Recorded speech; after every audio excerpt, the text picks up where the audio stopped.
People are going to be able to afford the big one. বিশ্ববাজারে গত ৮ বছরের মধ্যে চালের দাম সর্বনিম্ন পর্যায়ে নেমে এসেছে। দক্ষিণ পূর্ব এশিয়ার কয়েকটি দেশের আমদানি চাহিদা কমে যাওয়ায় রেকর্ড উৎপাদন এবং চাল রপ্তানিতে ভারত নিষেধাজ্ঞা তুলে নেওয়ায় বাজারে সরবরাহ বেড়ে গেছে। তাতেই কমছে বিশ্ববাজারে চালের দাম। বিশ্ববাজারে এখন ৫০ কেজি চালের দাম প্রায় $১৩, যা বাংলাদেশি মূল্যে কম বেশি ১,৫৫৪ টাকা। জাতিসংঘের খাদ্য ও কৃষি সংস্থার তথ্য অনুযায়ী এবছর সব ধরনের চালের মূল্যসূচক ১৩% কমেছে। থাইল্যান্ডের ৫% ভাঙা সাদা চালের রপ্তানি মূল্য বিশ্ববাজারের দামের মানদণ্ড হিসেবে পরিচিত। এই চালের দাম সম্প্রতি প্রতি টন $৩৭২.৫০ নেমে গেছে, যা গত বছরের তুলনায় ২৬% কম। সেই সঙ্গে ২০১৭ সালের পর যা সর্বনিম্ন। বিশ্ববাজারে চালের দাম কমলেও বাংলাদেশের বাজারের দাম ঊর্ধ্বমুখী।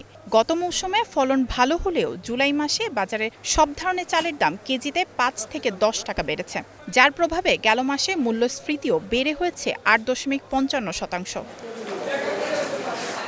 বাংলাদেশে মানুষের খাবারের সবচেয়ে বড় অংশ জুড়ে থাকে ভাত, তাই চালের দাম বাড়লে মূল্যস্ফীতিও বাড়ে এবং এর ফলে স্বল্প আয়ের মানুষ চাপের মুখে পড়ে বলে জানান বিশ্লেষকরা। মায়েশিকা রহমান, স্টার নিউজ।